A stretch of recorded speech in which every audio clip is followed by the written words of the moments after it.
ও মা, এটা নাও। কি? এটা দিয়ে আজকে আমার করলা দিয়ে শুক্তো ডাল রান্না করে দাও। আচ্ছা ঠিক আছে, চলো যাই। চলো। প্রথমে করলাটা কুচি কুচি করে কেটে নিব। মা, করলাটা কি বেশি কুচি কুচি করতে হবে নাকি একটু মোটা মোটা হবে? হ্যাঁ, মোটা মোটা করে কাটতে হবে। ও আচ্ছা, তো তুমি সবাইকে দেখিয়ে দাও তুমি কিভাবে কেটেছো।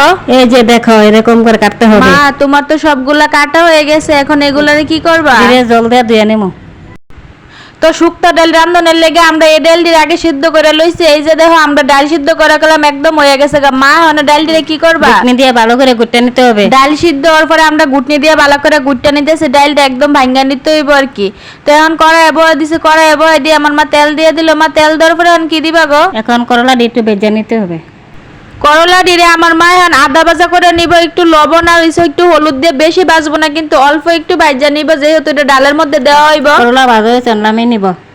এই কড়াইয়ের মধ্যে আর একটু তেল দিয়ে দেবো। তেলটা গরম হয়ে গেলে শুকনা মরিচ আর তেজপাতা দিয়ে দেবো। ইডিরে হনে আমার মা একটু লাইরা সেরে ভাজা নিব। ইডি ভাজা হয়ে গেলে হনে আমার মা দিয়ে দিব ফাঁস মশলা দিয়ে হনে আবার ভাজা নিব। মা, ইডি তুমি কি তাকে ডলতাছো, আবার কি দিবা?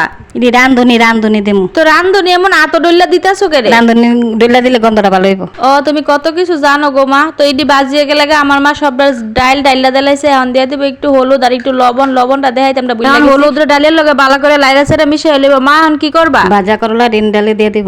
মা, হন আবার এটা কিতা দিতেছো গো ডালের মধ্যে? মানে একটু আদা বাটা দিয়ে দেবো। আর কি দিবা? আর জিরার গুঁড়া দিয়ে দেবো।